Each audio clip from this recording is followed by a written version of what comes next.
Selamat pagi, salam sejahtera. Akhirnya terbongkar sudah. Hari ini kita dapat satu pendedahan daripada negaramerdeka.com, sebuah laman yang memaparkan pelbagai berita menarik di seluruh Malaysia.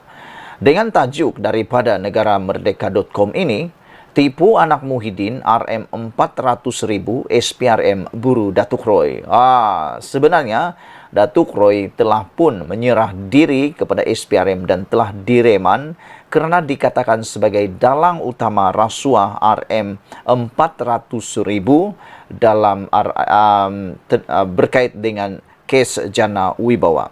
Apa sebenarnya yang berlaku? Kalau sebelum ini berita-berita yang kita terima hanya mengatakan bahawa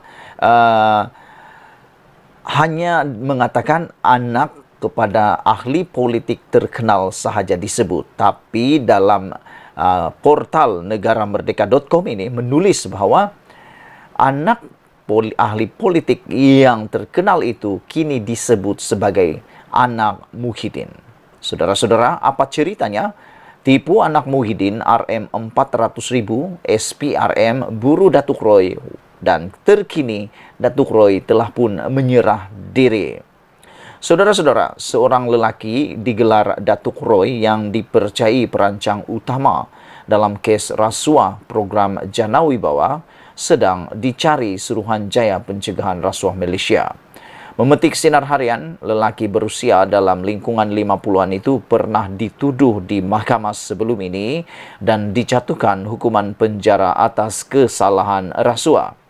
Pada 9 Mac lalu, SPRM telah menahan 4 individu berusia 40 hingga 50 tahun, termasuk seorang pegawai Suruhanjaya itu dan seorang wanita kerana disyaki meminta dan menerima rasuah sebanyak RM400,000, kononnya bagi mengelakkan siasatan kes berkenan.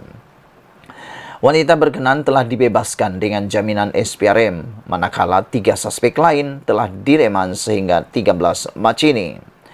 Ketua Pesuruhjaya SPRM Tan Sri Azam Baki ketika dihubungi pada Ahad mengesahkan perkara tersebut.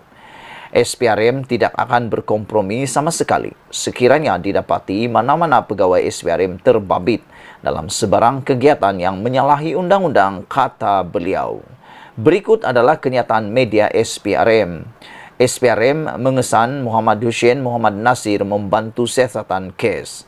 Suruhanjaya Pencegahan Rasuah Malaysia Kuala Lumpur sedang mengesan seorang lelaki bagi membantu siasatan kes SPRM.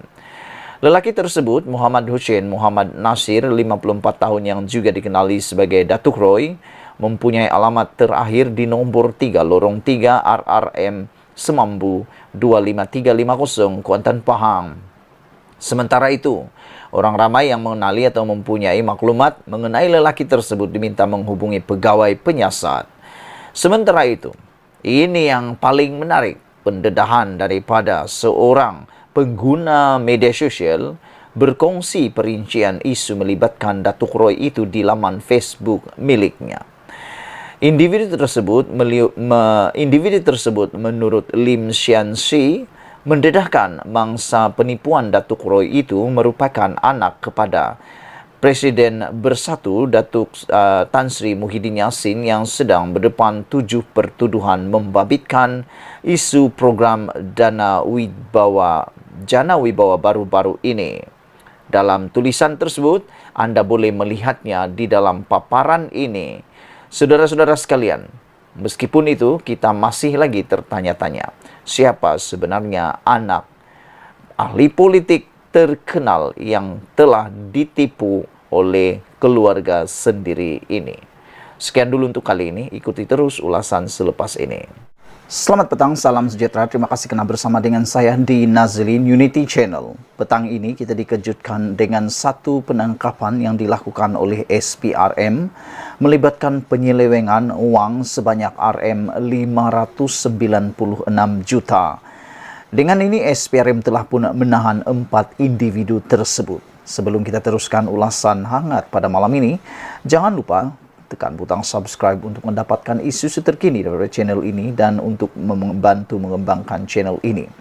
Saudara-saudara sekalian, sejak beberapa waktu ini selepas Anwar Ibrahim mengisytiharkan perang rasuah kepada seluruh Malaysia, akhirnya beberapa penangkapan-penangkapan yang luar biasa, pendedahan-pendedahan luar biasa berkaitan rasuah telah pun dibuat oleh SPRM. Kita ucapkan tahniah kepada SPRM kerana agresif dalam melaksanakan tanggungjawab sebenar mereka. Hari ini satu lagi tangkapan yang luar biasa dilakukan oleh SPRM melibatkan penyelewengan sukuk RM596 juta, di mana SPRM telah pun menahan 4 individu. Siapa 4 individu itu? Ikuti terus ulasan ini. SPRM menahan 4 individu termasuk pengarah dan ketua pegawai keuangan sebuah syarikat bagi membantu siasatan berhubung penyelewengan dalam perjanjian sukuk bernilai RM596 juta yang melibatkan projek pendaftaran, pengambilan dan penyimpanan biometrik pekerja asing di sebuah kementerian. Menurut sumber SPRM, keempat-empat lelaki yang berumur antara 40 dan 55 tahun itu ditahan lewat petang semalam di Ibu Pejabat SPRM Putrajaya di Putrajaya. 3 daripada mereka direman 3 hari selepas Magistrat Irza Zulaika membenarkan permohonan yang dibuat SPRM di Mahkamah Magistrat Putrajaya hari ini, manakala seorang lagi dilepaskan dengan jaminan SPRM. Menurut sumber SPRM, sukuk itu diuruskan oleh sebuah bank tempatan bagi membiayai projek berkenan.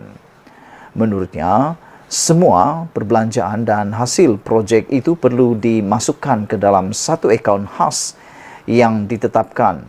Namun, akaun khas itu kemudiannya ditukarkan kepada akaun lain yang dipercayai sengaja diwujudkan pada awal 2022 disyaki bagi mengelakkan daripada pembayaran semula prinsipal dan keuntungan kepada pemegang suku.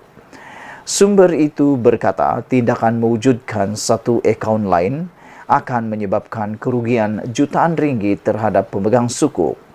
Difahamkan perjanjian konsensi antara kerajaan dan syarikat yang dilantik untuk pelaksanaan projek berkenan dimeterai pada Julai 2011 dengan tempoh selama 12 tahun dan sukuk berkenan dijangka mencapai tempoh matang pada Mei 2023. Ketua Pesuruhjaya SPRM Tan Sri Azam Baki ketika dihubungi mengesahkan penahanan namun enggan mengulas lanjut. Kes disiasat di bawah Seksyen 16 dalam kurungan B Akta SPRM 2009. Saudara-saudara sekalian, seperti di dalam ulasan permulaan saya sebentar tadi, sejak Anwar Ibrahim menjadi Perdana Menteri, begitu banyak pendedahan demi pendedahan, bahkan tangkapan demi tangkapan dan reman demi reman dilakukan oleh SPRM demi untuk memerangi rasuah yang melanda Malaysia sejak sekian lama. Yang paling mengejutkan kita ialah kali ini melibatkan seleweng sukuk hampir setengah bilion atau 596 juta melibatkan 4 individu. Ikuti terus ulasan selepas ini.